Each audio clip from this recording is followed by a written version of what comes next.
మీకు అర్థమవుతుందా? ఒక చిన్న మాట చెప్తున్నానండి. హృదయంలో ఇప్పుడు కోపం ఉందనుకో, దాన్ని నువ్వు కొబ్బరి పీసేసి శుభ్రంగా అడిగేవనుకో నరహత్య చేసే ప్రమాదం ఉండదు. ఉంటుందే? నరహత్య ఎందుకు జరుగుతుందో తెలుసన్నా? హృదయంలో కోపం పేరుకొనిపోయి ఆ కోపం కరుడు కట్టి మనుషులను చంపేటట్టు చేస్తుంది. అయితే ప్రభు ఏం చెప్తుండో, నీ హృదయంలో కోపాన్ని కలిగేసుకో, అసలు నీకు నరహత్య చేసే ప్రమాదమే ఉండదు, నువ్వు ఎవరిని చంపవు అని చెప్తుడు ప్రభు. అట్లాగే హృదయంలో మోహపు చూపుందనుకో, దాన్ని నువ్వు కలిగేసుకో, అప్పుడు నువ్వు వ్యభిచారం చేయకుండా, వ్యభిచార పాపంలో పట్టబడకుండా పరిశుద్ధంగా జీవిస్తావు. హృదయంలో ఉన్న కామ కోరికను అట్లనే ఉంచుకొని, మోహపు చూపు అట్లాగే ఉంచుకొని, పైకి భక్తి గల వేసుకొని, తెల్ల కొట్టలు వేసుకొని, పెద్ద బైబిల్ పెట్టి రోజుకు 3 సార్లు ప్రార్థన చేసి 2 రోజులు ఉపవాసం ఉండి, ఇదంతా వేస్టే. ఎందుకంటే నీ హృదయంలో ఏముందన్నా? మోహపు చూపు. అది ఉన్నన్నాళ్ళు నువ్వు పాపంలో ఉన్నట్టే. బైబిల్ గ్రంథం ఏం చెప్పిందంటే, వ్యభిచారం చేసేవాడు వ్యభిచారం చేయొద్దని బైబిల్ 10 ఆజ్ఞల్లో ఉందా లేదా? ఆ మాట మీకు మోసే చెప్పాడు కదా. నేను మీతో చెప్పేది ఏంటంటే, ఒక స్త్రీని మోహపు చూపు చూసినప్పుడే ఆమెతో పాపం చేస్తున్నాడు. ఉందా లేదా? బైబిల్లో ఉందా లేదా? అయితే హృదయంలో ఈ మోహపు చూపు అనేది కొట్టివేయరు అబ్బాయి ముందు భక్తుడా. అది దాచిపెట్టి నువ్వు ఎంత భక్తి చేసినా కానీ పరలోక రాజ్యం చేరవని చెప్తాడు. అందుకంటే ముందు ఎవరికంటే ప్రభు గారు, శాస్త్రుల నీతి కంటే, పరిశీలన నీతి కంటే నీ నీతి గొప్ప కాకపోతే నువ్వు ఎట్లా పరలోక రాజ్యం అని అంటాడు. 2 చేతుల పైకెత్తి దగ్గరగా స్తోత్రం చెప్పు. మీ పక్క వాళ్ళకి ఒకసారి అందరూ చెప్పండి. మనం ఇక ముందుకు పోదాం.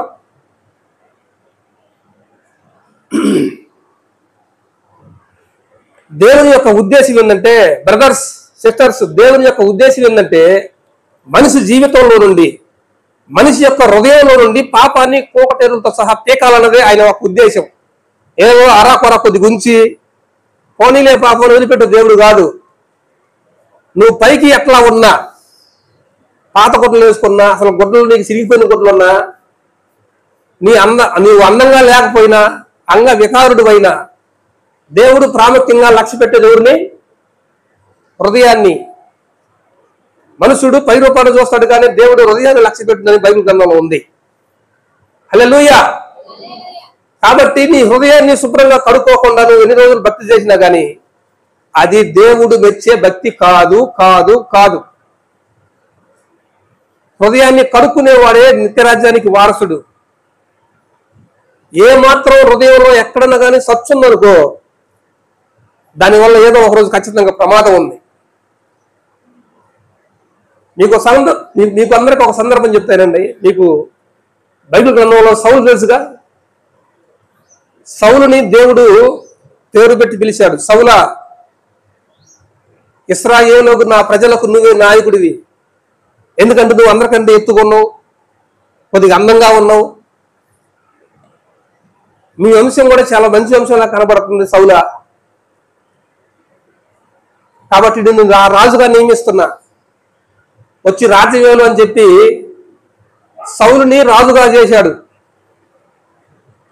అవునా ప్రభువా, నిజమే, మా వంశం ఎన్నికలేంది, నేను కూడా అసలు నీకు పనికిరాను, అయినా ఎన్నుకున్నావు ప్రభువా అని ఎనయంగానే వచ్చాడు ప్రభు గారికి. ఆయన మాటకు సరెండర్ అయినట్టే ఉండడు. కొన్ని రోజులు భక్తి చేశాడు, శత్రువు మీద జయం పొందాడు, బలిపీఠం కట్టాడు, ప్రార్థన చేశాడు సౌలు. ఇన్ని చేసిన సౌలుకి మరొక దేశం మీద యుద్ధం స్టార్ట్ అయింది. అప్పుడు ప్రభు వాడు చెప్పాడు, సౌలు, ఇదిగో నీకు కనబడుతున్న శత్రువు దేశం నిన్ను నాశనం చేసే దేశం అది. నేను నీ శత్రువులందరినీ నీ చేతికి అప్పగిస్తున్నా.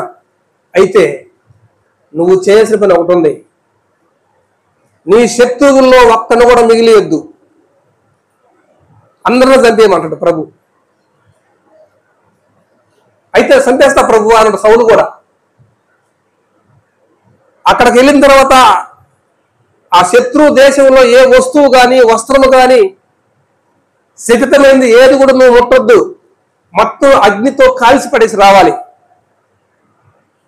అని ప్రభు మాట్లాడతాడు. అలాగే ప్రభు అంటాడు సౌలు కూడా. శత్రు దేశంలోకి యుద్ధానికి వెళ్తాడు. వెళ్ళిన తర్వాత ఏం జరుగుతుంది తెలుసా? ప్రభు ఎవరినైతే చంపమన్నాడో వారిని చంపలేదు. ప్రభు దేన్నైతే ముట్టుకోవద్దన్నాడో దాన్నే పట్టుకున్నాడు పోయి. ప్రభు దేన్నైతే శపితమైంది అన్నాడో దాన్నే ఆశించాడు సౌలు, పట్టుకొచ్చాడు, తన రాజ్యంలో ఉంచుకున్నాడు. ఎంతనే దేవుని ఉగ్రత వచ్చింది. సౌలా, నీకు నేనేం చెప్పినా? శత్రువును సర్వనాశనం చేయమన్నావు ప్రభువా, మరి సర్వనాశనం చేసేవా? ఒక్క నుంచా వాడే నీ ప్రాణం తీసేవాడు. అక్కడికి వెళ్ళిన తర్వాత ఏం ముట్టుకోవద్దని చెప్పే కదా. మరి ఆ యుద్ధం ఏంటి? అవి బాగా పొగిడి ప్రభువా, బాగా అవి ఉపయోగపడతాయని తెచ్చినారని చెప్పి మాట్లాడతారు. అయ్యండి బంగారం ఏంటి? అవి మన ప్రజలకే ఉపయోగపడతాయని తెచ్చినారని చెప్పి మాట్లాడతాడు. వెంటనే దేవుడు సమూయేలుతో మాట్లాడతాడు, సౌలుని ఎన్నుకొని తప్పు చేసినా నా మనసులో నేను పశ్చాత్తాపడుతున్నా. దేన్నైతే వదిలేయమనో, దేన్నైతే ముట్టుకోవద్దన్నో, దేన్నైతే నీ హృదయంలో ఉంచుకోవద్దన్నో దాన్నే ఉంచుకున్నాడు ఈ సౌలు. ఇతడు రాజుకి పనికిరాడని చెప్పేసి తృణీకరించి పక్కన పెట్టిన సందర్భం ఉంది బైబిల్లో. కావాలంటే మీరు అది చూడండి. సమూయేలు గ్రంథం తీయండి ఒకసారి. మొదటి సమూయేలు గ్రంథం 15వ అధ్యాయం 9వ వచనం చదువమ్మ.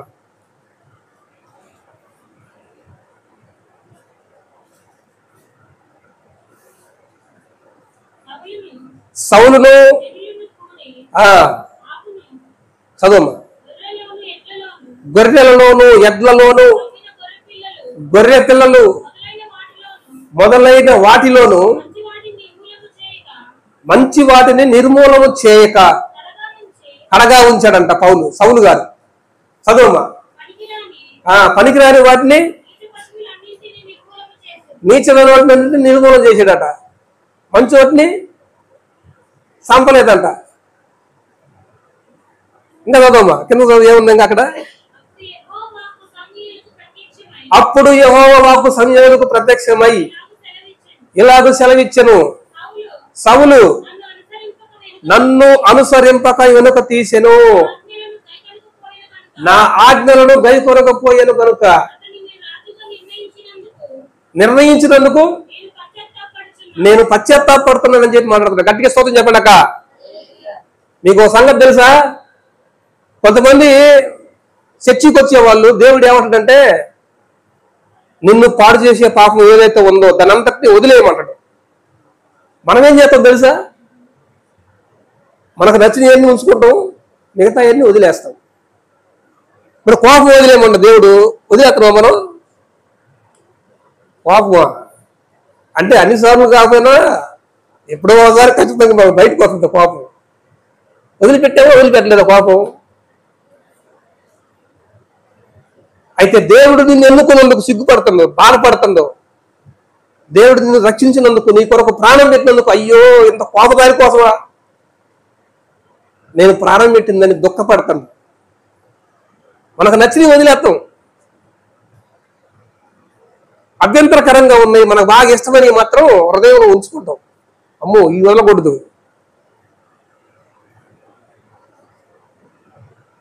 గట్టిగా స్తోత్రం చెప్పడక్క. నేను మారు మనసు పొందిన తర్వాత మీకు ఒక విషయం చెప్తున్నానండి. బలహీనతలలో కల్లా నన్ను బట్టి పీడించిన బలహీనత ఒకటి ఉంది. ఏంటంటే అది సిగరెట్. ఏంటది? ఈ సిగరెట్ ఒక్కటి ఉంచుకున్నాం, అన్ని వదిలి పెడదాం అనుకున్నా. కానీ దేవుని వాక్యం ఏం చెప్పింది తెలుసా? నిన్ను పాడు చేసేది ఒక్కటి కూడా నీ దేహంలో ఉండకూడదు అబ్బాయి. నా ఆజ్ఞలను పాటించకుండా నీకు ఇష్టమైన వాటిని నీ హృదయంలో ఉంచుకుంటే నిన్ను నేను వాడుకోలేను. నువ్వు నాకు ఉపయోగపడవు.